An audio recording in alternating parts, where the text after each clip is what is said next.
My name is Aria Calder, 31 years old. I was raised to believe that when life closes a door, you pray, wait, and trust that God will open a window.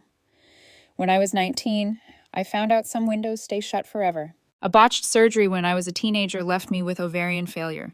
Doctors said the words extremely unlikely and spontaneous conception so many times they might as well have tattooed them on my chart. Over the years, the language got more blunt. Arya, you should make peace with the fact that you probably won't carry a child. So I did what people do when their heart is broken by reality. I learned to pretend it didn't hurt.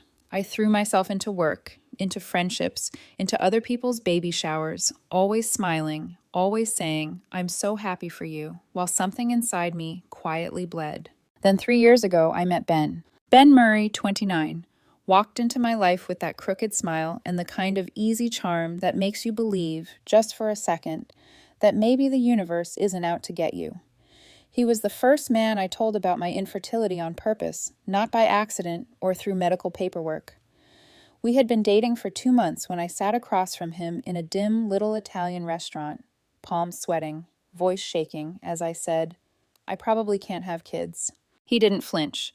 He reached across the table, took my hand, and said, Then we'll adopt, or we won't. I'm with you, not your uterus. It sounds stupid, but in that moment I felt chosen. Not in spite of my broken pieces, but with them. 3 years later, we were living together in a small but cozy apartment, engaged for 6 months, wedding planned for the spring. Ben had already picked his best man, his college buddy Tristan Trevor Cole, 30, the kind of guy who always had a joke, a story, and a beer in his hand. Trevor was the loud to Ben's calm, the chaos to his steady. They'd been inseparable since freshman year. I'd learned to tolerate Trevor's presence. He was always around, helping Ben with wedding logistics, cracking jokes, calling me future Mrs. Murray, in a tone that made me roll my eyes and laugh anyway. His girlfriend Denise showed up sometimes too, sweet, sharp, and clearly more in love with Trevor than he deserved. The only ghost in our relationship was Ben's ex, Brielle. Brielle James, 28, was the one his mother Judith still talked about like she was the one that got away. The girl with the perfect hair, perfect career, perfect everything. Ben swore that chapter was closed. We're civil, he said. That's it. You're the one I chose, Arya. End of story. I believed him. I wanted to believe him. 8 weeks ago, my end of story cracked open. It was a Tuesday morning, one of those gray ones where the sky feels like wet concrete. I was making coffee when Ben walked in, pale, jittery, like he'd had too much caffeine and not enough sleep. Arya, he said, voice shaking, we need to talk. My first thought was, here it comes, the thing that ends us. He sat at the kitchen table, hands knotted together. I got a call from Brielle. Her name alone made my chest tighten. Okay, I said slowly, placing the mug down. And she's pregnant. The air left the room. For a second, I forgot how to breathe. Pregnant? With whose baby? He swallowed. Mine. I stared at him. The fridge hummed. Somewhere outside, a car alarm chirped. My brain refused to process the words. He rushed on, words tumbling over each other. It was months ago. We ran into each other at a work event. I'd had too much to drink. It was stupid. It was one time, and I swear to you, Arya, it meant nothing. I didn't even know until she called. She says she's almost 11 weeks. Blood roared in my ears. 11 weeks. The timeline lined up a little too neatly with the week he'd come home late, smelling like a bar, and saying his phone died. I'd believed him. Because that's what you do when you're in love. You believe. My voice came out strangled. So you cheated on me, with your ex, and now she's pregnant. Ben's eyes flooded with tears. I know how it looks. I know I messed up. But listen to me. This is our chance. Our what? Our chance to have a family. He leaned in, desperation clinging to every word. You've always wanted a baby. You know how hard it's been for you, for us. Brielle can't. She doesn't want to be a single mom. She suggested... He trailed off, eyes searching mine like he could still salvage this. She suggested what? I whispered. That we raise the baby. That legally, it could be ours. She doesn't want to be in the picture long term. She said as long as the child is loved and provided for, she'd be okay with us taking primary custody. It's like... His voice softened. Like a miracle, Arya. Our miracle baby. I know how insane it sounds, but maybe this is how it was meant to happen for us. My miracle baby. The phrase hit me like a slap. A child conceived with his ex, behind my back, while we were engaged, was not a miracle. It was a wound wearing a white bow. I don't remember much of what I said after that. I remember numbness. I remember staring at his face and trying to reconcile the man who once told me, "I'm with you, not your uterus," with the man sitting here, offering me his infidelity as a solution. He kept talking about lawyers and agreements and how no one has to know the full story, about how we could tell our families it was a planned arrangement, some complicated but noble act of love. "We can have a baby shower," he said softly. "Both families, all our friends. We can celebrate this. We can move past it." Move past it. As if my heart were a speed bump he could roll over with enough momentum. I said yes, or at least I didn't say no. I nodded mechanically, watching his shoulders sag with relief, feeling like I was watching someone else's life from the outside. We hugged. He cried against my shoulder. I held him, my face blank over his. In that moment, something in me shifted. If I had learned anything from being told I'd never have children, it was this. When reality punches you in the gut, you don't argue with it. You sit with it. You look at it. You make sure you know exactly what you're dealing with. So while he started drafting messages to his parents and Brielle about next steps, I picked up my phone and texted my older sister Meredith. Meredith works at a medical lab. She's always been the pragmatic one, the one who likes facts and numbers more than feelings. When I told her Ben's version of the story in a carefully edited way, I framed it as concern. "Could your lab do prenatal testing for medical history? I just need documentation," I typed. She didn't question it. "Yeah, we can run a non-invasive prenatal test and add paternity markers for medical records," she replied. "It'll take a couple of weeks." 2 weeks. 2 weeks to find out if the man planning a baby shower with me was telling me everything, or anything at all. Getting Ben's DNA was easy. A used toothbrush head, a coffee mug, a swab he didn't even register I'd pressed to his cheek for a TikTok trend. He laughed, kissed my forehead, and had no idea. Getting a second sample was even easier, because if there was one person who'd always been a little too present, a little too familiar with Ben, it was Trevor. Trevor was at our place every other day. Game nights, wedding planning, beer and takeout. He joked with Ben about dad stuff already, about how he'd be cool Uncle Trev to any future kids. I watched the way they talked in the hallway in hushed tones after they thought I'd gone to bed. I watched the way Ben flinched when I mentioned telling Trevor about Brielle's pregnancy. "Let's wait," he'd said. "I don't want him to judge me yet." So when Trevor left a half-finished beer bottle on our coffee table one Thursday night, laughing as he rushed out the door to catch a ride, I picked it up with shaking hands. 1 bottle, 1 swab. Meredith's quiet "got it" on the other end of the line. The results came back 2 days before the baby shower. I was sitting in my car in the parking lot of the grocery store, staring at my phone, when the email came through. I clicked it open, expecting numbers that would at least confirm Ben's version of the story, even if it still hurt. Alleged father A, Ben Murray, 0% probability. Alleged father B, Tristan Cole, 99.97% probability. For a full hour, I sat there in the driver's seat, hands frozen on the steering wheel, the world outside blurring into meaningless shapes. Ben hadn't just cheated on me with his ex. His best friend had slept with her too.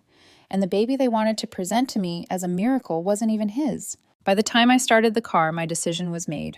Ben wanted a baby shower. He wanted a celebration. He wanted everyone gathered in one place, smiling, clapping, believing the story he'd crafted. Fine. He was going to get a moment no one there would ever forget. The morning of the baby shower felt like stepping into someone else's life, someone naive, someone hopeful, someone I no longer recognized. Ben had been buzzing with excitement since dawn, fluttering around our apartment like he was hosting a royal coronation rather than parading a child conceived in betrayal. He kept adjusting his tie in the mirror, smoothing his hair, checking his phone for messages from his mother, Judith, the woman who still called Brielle the perfect match behind my back. "You look beautiful, Aria," he told me as I slipped on the pale blue dress he'd picked out. Really, glowing. Glowing. If only he knew what he was actually seeing was the light of a bridge on fire. The country club venue was exactly what Judith loved. Polished wood floors, white linens, towering floral centerpieces, and enough Pinterest inspiration to make anyone nauseous. The moment we walked in, guests swarmed us with hugs, congratulations, and unsolicited advice. "You two must be over the moon," one of Ben's co-workers chirped. "Miracles happen when you least expect," a cousin added, patting my arm. My sister Meredith caught my eye across the room. She offered a tight smile, one that said, "I know everything. I'm here." I nodded back, grounding myself in that one quiet truth. The decorations were a pastel explosion, pink and blue balloons twisted into arches, a board labeled Baby Murray Predictions, covered in handwritten guesses, a dessert table overloaded with frosted cupcakes shaped like rattles. But the thing that made my stomach twist was the framed photo at the entrance, an ultrasound Ben had insisted we frame. His hand had trembled when he picked it up from the clinic, probably because he'd been thinking about Brielle, not me. Then there was Trevor, standing in his tailored shirt, beer already in hand at 11 a.m., laughing loudly with guests and clapping Ben on the back like a proud uncle. Every time he said Dad-to-be, something inside me clenched. "Hey, Aria," he said when he spotted me. "Can't believe this is really happening, huh?" His grin was wide, too wide, forced. He was nervous. They both were. "Good." I smiled sweetly, the kind of smile you give someone right before you cut their lifeline. The event dragged on for almost an hour before the diaper game, one of Judith's ideas, ended with people wrapping Ben in toilet paper like some bizarre fertility ritual. He soaked up every second of attention, never noticing the quiet storm brewing behind my eyes. Then came the moment. Ben started to announce the cake cutting when I gently touched his arm. "Mind if I say something first?" He blinked, confused but flattered. "Oh, sure, babe. Go ahead." I walked to the center of the room, lifted my glass, and tapped the rim. A clear, delicate sound filled the space. Conversations died, cameras lifted, faces turned expectantly. "Thank you all for being here," I began, my voice steady. The room softened. "This day means a lot. Not because it celebrates a baby, but because it reveals the truth." Ben smiled nervously. Trevor recorded on his phone, zooming in as if I were giving a TED Talk. "I want to share something I've kept private for most of my life," I continued. "When I was 19, a medical procedure left me infertile. Multiple doctors confirmed I cannot naturally conceive." Ben's smile evaporated. Trevor's phone lowered an inch. Meredith's jaw tightened. Judith froze mid-cupcake bite. So when I found out about this pregnancy 8 weeks ago, I was confused. I paused, letting silence stretch like wire. I decided to get clarity. I pulled a folded paper from my small purse and held it up. The lighting caught the clinical header, something unmistakably medical. "Modern science allows for non-invasive prenatal paternity testing," I explained. And I had one done. The room exhaled together, the kind of collective breath people take when they feel danger approaching, but try to convince themselves it's just their imagination. Ben stepped forward, voice cracking. "Aria, babe, let's not—" I lifted my hand sharply. He stopped. "The test determined 2 probabilities. One for the man I'm engaged to." I unfolded the paper slowly. "And one for the man standing beside him." Trevor's phone slipped from his fingers and hit the floor. "Ben Murray, 0% probability." Gasps exploded around the room. Someone whispered, "Oh my God." My voice stayed level, cold. "And Tristan Cole, 99.97% probability." The room combusted. Judith's scream pierced the air. "Ben, tell me this isn't true." Ben's father stumbled to his feet, face purple with shock. Trevor swore under his breath, stepping backward until he hit the dessert table, knocking over a tray of cookies. Then came Denise. She had been in the corner the whole time, silent, arms crossed. When she heard the number, she marched forward, grabbed a centerpiece vase, and hurled it at Trevor's head. It missed by an inch, shattering against the wall. "You told me you never cheated," she shrieked. Country club staff rushed in. Someone yelled to call security. Ben turned to me, eyes wild, hands shaking. "Aria, please, I can explain." "Explain what?" I cut in sharply. "How you and Brielle conceived this child behind my back, or how Trevor also did?" A woman screamed. A chair scraped violently. Someone's drink spilled across the floor. My sister approached me quietly. "Aria, do you want to go?" "Not yet," I whispered. Ben was trembling. "I swear to you, it was one mistake." "One?" I said, arching a brow. "How many times do you have to cheat simultaneously for it to count as plural?" Judith was sobbing now, clutching her husband's arm. This is insanity." Trevor, cornered by 2 groomsmen, finally shouted, "It wasn't like that. We were drunk. It just happened." "It just happened," Denise repeated with venom, lunging again. I could feel dozens of eyes on me, some horrified, some pitying, a few almost in awe. the kind of awe reserved for people who watch a disaster unfold but can't look away. I looked at the room full of gifts, pastel decorations, and false congratulations, and felt something peaceful settle inside me. I adjusted my purse strap, lifted my chin, and said calmly, "Keep the presents, you're going to need them." Then I walked out. I didn't run. I didn't cry. I left to the sound of Judith wailing, Trevor begging, Ben calling my name, and Denise arguing with a waiter trying to restrain her. When the doors closed behind me, the air outside felt cold and clean, the kind of air that fills your lungs after you break free from drowning. But the baby shower was only the first explosion. The aftermath was far worse. I didn't sleep the night after the baby shower, not because I was sad. Sadness implies softness, something tender that still hopes. What I felt was sharper, cleaner, like someone had cut away the last rotten piece of a wound that refused to heal. By sunrise, my phone was already buzzing. At first, I ignored it. Then the pounding on my apartment door started. It was 6:12 a.m. I opened it to find Ben, still wearing the same clothes from the shower, collar wrinkled, eyes red like he hadn't slept either, except his exhaustion came from panic. Mine came from clarity. "Aria," he croaked, "please, please just let me talk." I leaned against the doorframe, arms crossed. "You have 2 minutes." Ben stepped inside like the floor beneath him might break apart. He ran both hands through his hair, pacing, tears already forming. "How could you do that?" he demanded, voice trembling. "How could you humiliate me like that in front of everyone? My parents, my coworkers, our families." I let out a breath, dry and humorless. "You're angry that you were publicly humiliated? Imagine how I felt finding out your baby wasn't just with your ex, who you slept with while we were engaged, but potentially wasn't even yours." His face went slack. "But it wasn't like that," he insisted, stepping closer. "I didn't know Brielle was pregnant until weeks later. And Trevor was a drunken mistake. He was crying about Denise leaving him. I had one too many." "Save the monologue," I cut in. "I'm not your therapist." He flinched at the coldness in my voice. For years, he'd relied on my softness, my forgiveness, like a safety net. He didn't know what to do with this version of me, the version who wasn't gripping to hope in the dark. "Aria," he whispered, "I love you, please, we can fix this." "Fix?" I echoed, eyebrows lifting. "Ben, you tried to pass off a baby conceived in betrayal as a gift to me. A miracle. Do you understand how sick that is?" "So what?" His voice cracked. "You want me to raise it with Brielle? You want me to lose everything? You want me to—" "I want you out of my apartment," I said. "Now." He blinked rapidly, like a child being pushed away for the first time. "You can't do that," he snapped. "You can't kick out a pregnant man. I have rights."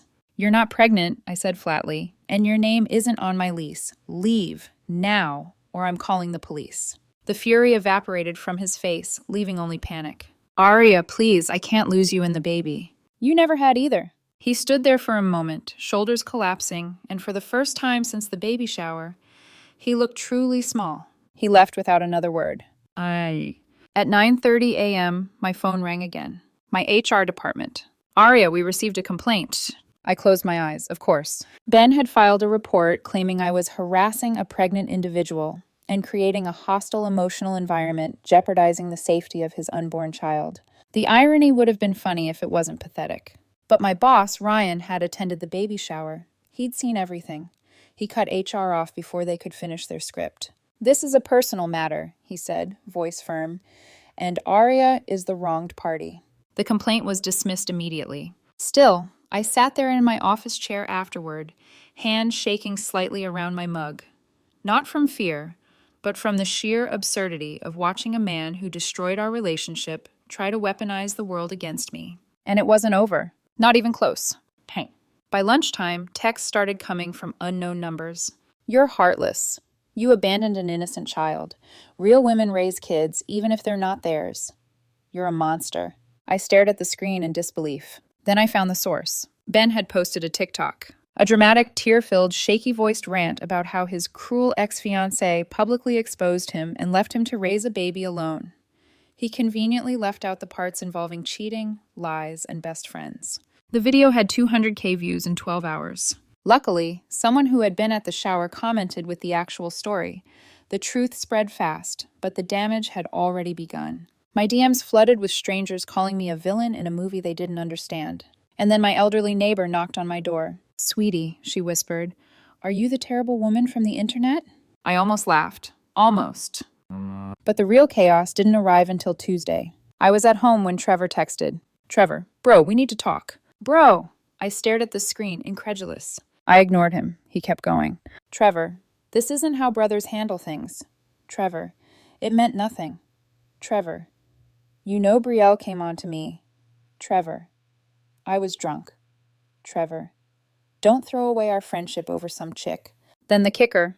Trevor, besides, you can't have kids anyway. I was doing you a favor. A favor. I screenshotted every message. Then I posted it on my Instagram story with one caption. A favor, apparently. Within an hour, Trevor's mother called me in tears, apologizing for raising such a disappointment. The internet had begun turning on him, too. But the nuclear detonation didn't come from Ben. It came from his mother, Judith. Wednesday morning, she emailed me requesting a meeting to discuss child support arrangements. She said a real woman would step up regardless of biology. She insisted I had a financial and moral obligation since I had known about the pregnancy for 8 weeks. She threatened legal action. So I did the simplest thing. I sent her a recording. A recording from 3 weeks ago, when Ben had told Brielle on speakerphone, thinking I was in the bathroom, that he knew the baby wasn't mine. But Aria will never find out, he'd said. She'll be such a good mom. Silence returned immediately after I sent it. No threats, no demands, nothing. If this had been any other week, that might have been the end of it. But Thursday, Ben escalated to an entirely different level. He posted that he'd been hospitalized due to stress-induced pregnancy complications. He claimed he was fighting for his miracle baby's life. He checked himself into the ER for anxiety and took selfies under harsh fluorescent lights. His friends created a GoFundMe, Help Ben Save His Miracle Baby. It raised $3,000 in 6 hours. People left comments calling me a baby killer. Someone spray-painted the word monster on my car. But Ben made one mistake. He listed Trevor as his emergency contact. The hospital called him first. Trevor panicked and called me, sobbing. And because I record everything now, I recorded that call too. Then I did something petty. I called the hospital as a concerned friend and said I wasn't sure Ben's medical condition was real. Turns out, lying about medical emergencies for donations counts as fraud. The GoFundMe was shut down. The money refunded. Ben banned from the platform. The fraud investigation began immediately. Then came Friday, the day before our would-be wedding.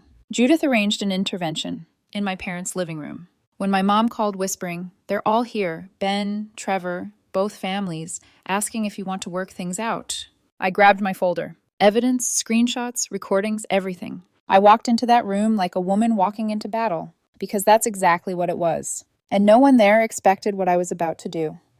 By the time I pulled up to my parents' house for the so-called intervention, I wasn't even angry anymore. I was steady, like the eye of a hurricane that has already destroyed everything it needed to, and now there's nothing left but silence. I walked up the steps with the folder tucked under my arm, my armor, already knowing exactly how this would end. Inside, the living room looked like a scene from a reality show, moments before the meltdown. Ben sat on the couch, wringing his hands. Trevor hovered in the corner, pale and sweating. Judith, of course, had positioned herself in the center of the room as if she were hosting the Oscars. Trevor's parents, Ben's father, and even my own mom and dad were there. My mother whispered, "Sweetheart, we can call the police if you want." I squeezed her hand. No need. Judith stood first, smoothing her skirt like she was about to deliver a sermon. "Aria," she began, "this has gone far enough. We are here today because we all believe reconciliation is possible, especially for the sake of the baby." I raised an eyebrow. "The baby that isn't mine." Judith inhaled sharply but pushed on. "Biology doesn't make a parent. Love does. And you've been preparing to raise this child for weeks. That makes you a mother in every way that matters." My dad muttered under his breath, "What nonsense." Then Trevor stepped forward, voice trembling. "Look, Aria, I know we messed up, but I'm willing to step aside.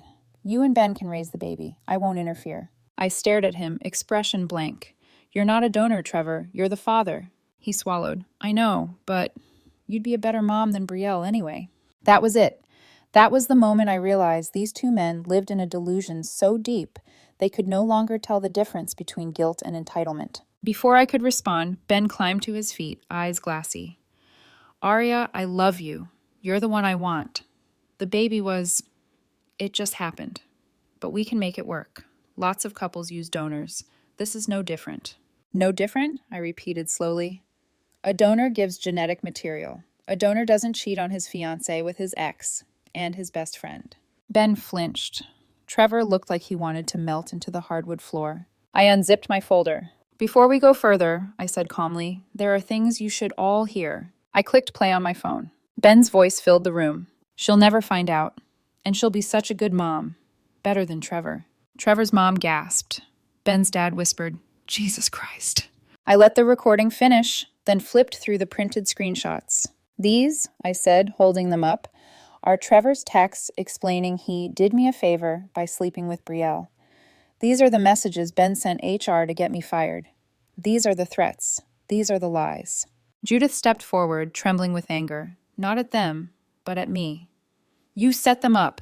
You manipulated this entire situation just to ruin them. Judith, I said softly, they ruined themselves. I just stopped covering for them. She opened her mouth to argue, but then my mom, sweet, gentle, quiet my entire life, stood up and said, Oh, shut up, Judith. Sit down before you embarrass yourself further. I swear the room tilted. Judith sat. For the first time since I'd walked in, I smiled. I turned to Ben. I'm done. With you. With your lies. With this entire circus. We are not getting married. We are not raising a baby that isn't mine. We are not pretending this is anything other than a disaster of your own making. Ben collapsed back onto the couch. Aria, please don't leave me alone. You're not alone, I said, gesturing around the room. You have Trevor, and both of your families who seem very committed to this project. Trevor bristled. Hold on, I didn't... I cut him off. You did. And since you two made this baby together, you can raise it together. Trevor opened his mouth to argue. That's when I dropped the final bomb. Oh, and Trevor? You should know something else. He blinked. Brielle told her OB that the baby's measurements suggest conception happened closer to 5 months ago, not 4. The room froze. Trevor's face drained of color. What? No, that can't, we only slept together once. Ben whipped his head toward Trevor. 5 months? You told me it happened that night after the conference. Trevor sputtered. That's what Brielle told me. She said Aria is lying. I opened my purse, pulled out a printed screenshot, a message Brielle had sent one of her friends, complaining about both idiots still believing different timelines. I handed it to Trevor. He stared at it, horrified. Then the explosion began. You ruined my life, Trevor shouted at Ben. I ruined your life? Ben roared back. You slept with my fiancé's ex and got her pregnant. She came on to me. You weren't even supposed to be there that night. You're a traitor. You're a liar. You're both insane. Judith started sobbing dramatically. Trevor's mom put her face in her hands. My parents sat together silently, like spectators at a play they'd already predicted the ending of. I watched it all without flinching. It was strange, really. After so much chaos, seeing the truth unravel in front of everyone almost felt peaceful. Finally, when the screaming died down, I picked up my folder. I'm filing for no contact, I said plainly. If any of you try to reach me again, through text, phone, social media, or smoke signals, my lawyer will handle it. Aria, Ben begged, stepping forward. I stepped back. No, I said softly. You don't get to hurt me anymore. Then I walked out. And this time, no one called after me. 3 weeks later, my would-be wedding day passed quietly. Instead of standing in front of vows, I sat in a bar with friends, laughing, breathing, free. Ben and Trevor? They moved into Trevor's mom's basement. Social media says they're co-parenting with love, which is hilarious considering every photo looks like a hostage situation. Judith posts passive-aggressive Facebook updates about young people lacking responsibility. Brielle is buried in a fraud investigation. Yes, fraud. That GoFundMe didn't disappear quietly. Denise reached out. She tested negative for STDs. Thank God. She's dating a lawyer now. Good for her. Meredith remains my rock. She apologized again for the mess, even though none of it was her fault. And me? I'm better than good. I sold the engagement ring and turned it into a home theater setup. I got a promotion at work, and I started seeing someone new. His name is Lucas. He knows what happened. He called it the wildest plot twist he's ever heard. He also said, you didn't lose anything. You dodged a future-size bullet. He's right. Some betrayals shatter you, but some betrayals, the right ones, set you free. I don't regret the baby shower. I don't regret the truth. I don't regret walking away. Because walking away wasn't the end. Walking away was the beginning.